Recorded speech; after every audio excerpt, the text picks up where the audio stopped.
अस्सलामुअलैकुम फ्रेंड्स, क्या हाल है? खैरियत से? उम्मीद करता हूँ आप लोग खैर खैरियत से होंगे। आज की वीडियो में हम लोग एक ऐसा इम्पॉर्टेंट टॉपिक डिस्कस कर रहे हैं जो एंट्री टेस्ट में, एमडी कैट या ईटा टेस्ट में ज़रूर उससे एक क्वेश्चन आता है इस टॉपिक में से। तो जैसा कि देख रहे हैं कि हमारा आज का टॉपिक है डायमेंशन। याद रखें कि डायमेंशन से एक क्वेश्चन ज़रूर आता है। अब वो कहाँ से आता है, इसके लिए आपको क्या करना है, ये सारे हम इसी वीडियो में डिस्कस करेंगे। स्टूडेंट्स, सबसे पहले आप लोगों को डायमेंशन मालूम होनी चाहिए बेसिक क्वांटिटीज़ की, क्योंकि आपकी जितनी भी क्वांटिटीज़ हैं वो इन्हीं 7 क्वांटिटीज़ से यानी बेसिक क्वांटिटीज़ से बनती हैं। तो वो 7 क्वांटिटीज़ जैसा कि हम जानते हैं, length, mass, time, current, temperature, intensity of light और अमाउंट ऑफ सब्सटेंस है।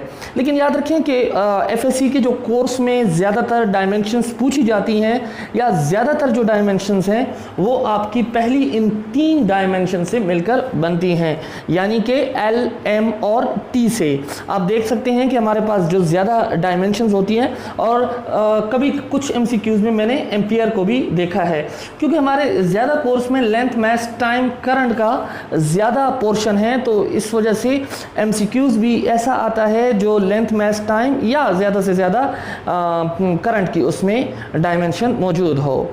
तो ये चीज़ आपने याद कर लेनी है। अब जैसे कि लेंथ की डायमेंशन जो है वो आपने याद करनी है कि लेंथ की जो डायमेंशन है वो एल है। इसी तरह मास की डायमेंशन एम, और टी की टाइम की डायमेंशन टी, करंट की डायमेंशन एम्पियर, और इसी तरह जो है तो टेम्परेचर की डायमेंशन को भी आमतौर पर टी से डिनोट किया जाता है, या इसके लिए कुछ और सिंबल यूज़ किया जाता है, intensity of light and amount of substance. ज़्यादातर टेम्परेचर के लिए जो है तो हम टी का ही इस्तेमाल करते हैं। लेकिन आपने स्टार्ट कहाँ से लेना है? अब एक स्टूडेंट बिल्कुल ज़ीरो से स्टार्ट ले रहा है तो वो कहाँ से स्टार्ट लेगा? वो इन 7 क्वांटिटीज़ से स्टार्ट लेगा। अब उसके बाद जो दूसरी आती है वो वेलोसिटी या स्पीड आती है। अब वेलोसिटी या स्पीड क्या होती है? Displacement divided by time. याद रखें, डिस्प्लेसमेंट हो या डिस्टेंस हो, इनकी फिजिकल मीनिंग या इनकी जो डायमेंशन है वो एक ही है, जैसे कि लेंथ, और इसी तरह टाइम की डायमेंशन टी है। तो अगर मैं टी को ऊपर ले जाऊंगा तो ये बन जाएगा LT-1। ये आपके पास वेलोसिटी की डायमेंशन आ गई है, यानी वो इन 7 क्वांटिटी से मिलकर बनी है। इसी तरह अगर हम एक्सेलरेशन की डायमेंशन की बात करें तो एक्सेलरेशन है change in velocity divided by change in time. तो वेलोसिटी है बहरहाल, तो वेलोसिटी की डायमेंशन अभी हमने मालूम कर ली L-1, और टाइम की जो डायमेंशन है वो T है। अब ख्याल करना ऐसा ना हो कि बाज़ औक़ात स्टूडेंट टाइम और टाइम को कैंसिल भी कर लेते हैं। तो टाइम और टाइम कैंसिल यहाँ पर नहीं हो रहा, क्योंकि ऊपर टाइम इनवर्स है, नीचे टाइम है, तो ये L ऊपर, टाइम ऊपर चला जाएगा, तो ये LT-2 आ जाएगा। तो ये एक्सेलरेशन की डायमेंशन है, ये बुनियादी डायमेंशंस में से। उसके बाद जब हम डायमेंशन की बात करते हैं तो नेक्स्ट चीज़ हमारे पास फोर्स आती है, और फोर्स बनती है मास और एक्सेलरेशन से। अब मास की डायमेंशन m है और एक्सेलरेशन की डायमेंशन LT-2 है। तो इसी तरह मास की फोर्स की डायमेंशन LT-2 बन जाएगी। अच्छा, इसके साथ में एक दूसरी चीज़ बताना ज़रूरी समझता हूँ कि ये डायमेंशंस की मदद से आप बेसिक फार्मूलाज बता सकते हैं कि आपके पास जो बेसिक फार्मूलाज हैं वो क्या हैं। मिसाल के तौर पर जैसा कि हम जानते हैं कि फोर्स का जो ऐसा यूनिट है वो न्यूटन है, लेकिन इसका बेसिक फार्मूला न्यूटन नहीं है। ये कहाँ से बना है? ये इससे आप निकाल सकते हैं kg मीटर एंड सेकेंड, और इसका पर स्क्वायर, यानी सेकेंड पर स्क्वायर। तो ये बेसिकली 1 न्यूटन जो है kg मीटर पर सेकेंड स्क्वायर के बराबर है। तो इससे आप इसका बेसिक यूनिट भी बता सकते हैं। अब उसके बाद जो चीज़ आती है कोर्स के लिहाज से, तो वो वर्क आता है। अब वर्क जो है वो F.D है। अब F जो है वो अभी हमने मालूम कर ली MLT-2, and time distance is L, displacement और डिस्टेंस, तो L2T-2 आ जाएगा। तो ये आपके पास वर्क की डायमेंशन आ गई है।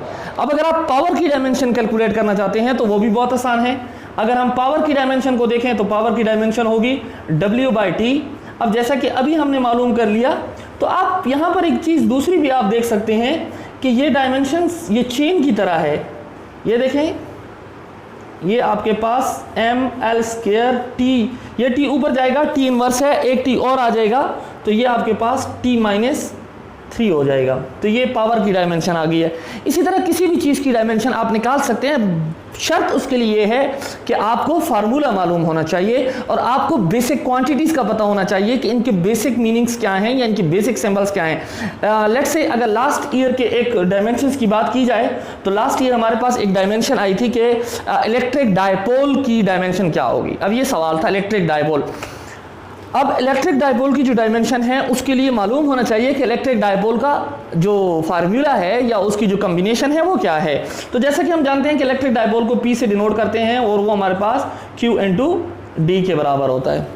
अब अगर यहाँ पे हम देख सकते हैं कि एक Q है यानी चार्ज और D। याद रखें charge is not base quantity but it is composed of current and time, because current is basic quantity. जैसे कि हम जानते हैं कि करंट जो है वो हमारे पास I = Q/T है, तो फिर हमारे पास जो Q होगा वो IT के बराबर होगा और D तो D है। अब इसकी जो डायमेंशन निकलती है वो D की डायमेंशन L, T और एम्पेयर।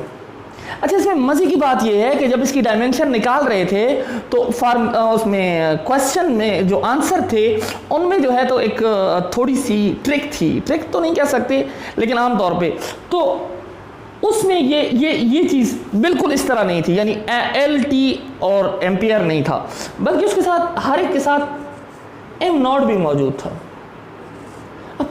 स्टूडेंट सवाल करते हैं कि सर m मौजूद नहीं है, m कहाँ से आ गया है? तो m0 का मतलब नथिंग। तो इस वजह से ये ख्याल भी आपने करना है कि बाज़ औक़ात वो MLT को मस्ट देते हैं, यानी कहीं पे अगर t नहीं भी आ रहा तो वो t उसमें देते हैं लेकिन t की पावर 0 होगी। तो ये ख्याल आप लोगों ने करना है।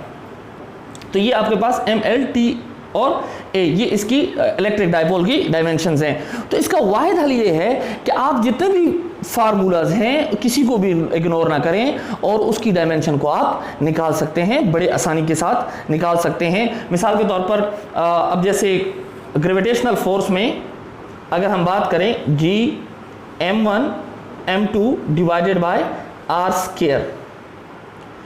अब अगर हम बात करें तो इसकी अगर हमसे कोई कह दे कि इसमें जो G है उसकी डायमेंशन को निकाल दें तो ये कोई मुश्किल काम नहीं है।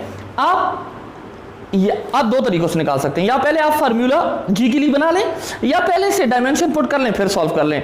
मुझे ये अच्छा लगता है कि मैं पहले फार्मूला बनाता हूँ उसके बाद मैं डायमेंशंस पुट करता हूँ।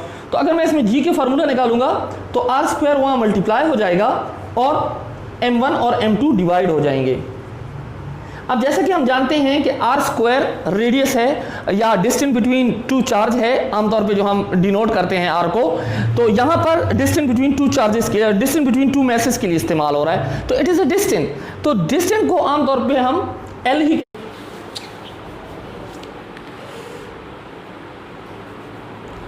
अच्छा, तो मैं फार्मूला बनाऊंगा और फार्मूले में जो है तो फिर उसके बाद मैं पुटिंग करूंगा।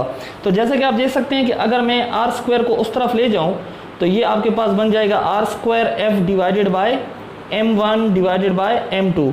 तो अब जैसे कि आपने ऊपर देखा कि यहाँ पर हमारे पास r जो कि लेंथ है और लेंथ की डायमेंशन हमें मालूम है कि लेंथ की डायमेंशन l होती है, तो ये l² और l² अंदर लिख लें और MLT-1 ये आपकी डायमेंशन आ गई फोर्स की, और मैस की डायमेंशन नीचे दो मैस हैं तो M और M, तो एक M ऊपर वाले M के साथ ख़त्म। तो आप देखेंगे कि इसमें हमारे पास जो डायमेंशन आ जाएगी वो इस तरह कुछ आ जाएगी M इनवर्स L³ और T-2। तो ये हमारे पास ग्रेविटेशनल फोर्स, ग्रेविटेशनल कांस्टेंट जो है उसकी डायमेंशन आ गई है। तो किसी भी चीज़ की डायमेंशन बड़े आसानी से आप निकाल सकते हैं, अगर आप शर्त ये है कि आपको फार्मूला मालूम होना चाहिए। कभी कभार आपको कोई ऐसा क्वेश्चन भी दे सकते हैं कि ग्रेविटेशनल एक्सेलरेशन जैसे कि हम जानते हैं G और उसका वैल्यू हम जानते हैं और उसका आगे यूनिट भी हम जल्दी बोल देते हैं 9.8 मीटर पर सेकंड स्क्वायर, लेकिन कोई अगर आपसे पूछ ले कि इसकी एक्सेलरेशन, इसकी डायमेंशन क्या है, तो आपने इसके इस यूनिट से जो है डायमेंशन को निकाल सकते हैं। जैसे कि m फॉर मीटर L और t फॉर टाइम, और ऊपर जाएगा तो इन्वर्स हो जाएगा। तो तो ये आपके पास जी की डायमेंशन होगी। तो किसी भी चीज़ की डायमेंशन को आप बड़े आसानी से निकाल सकते हैं, अगर शर्त यह है कि आपको उसका फार्मूला आना चाहिए। तो बुक में जितने भी फार्मूले हैं, आपने इसका आसान हल ये है कि आपने रटा लगाना है, उनको याद करना है, और एक सवाल ज़रूर इसमें से आएगा। ये पहले से मैं आपको बता रहा हूँ, जब एक चीज़ आपको पहले से बता दी जाती है तो चीज़ ज़रा मुश्किल हो जाती है, इसलिए आपने तमाम फार्मूलाज को याद करना है। थैंक यू वेरी मच, शुक्रिया। अगर कोई सवाल हो तो आप मुझे इनबॉक्स कर सकते हैं।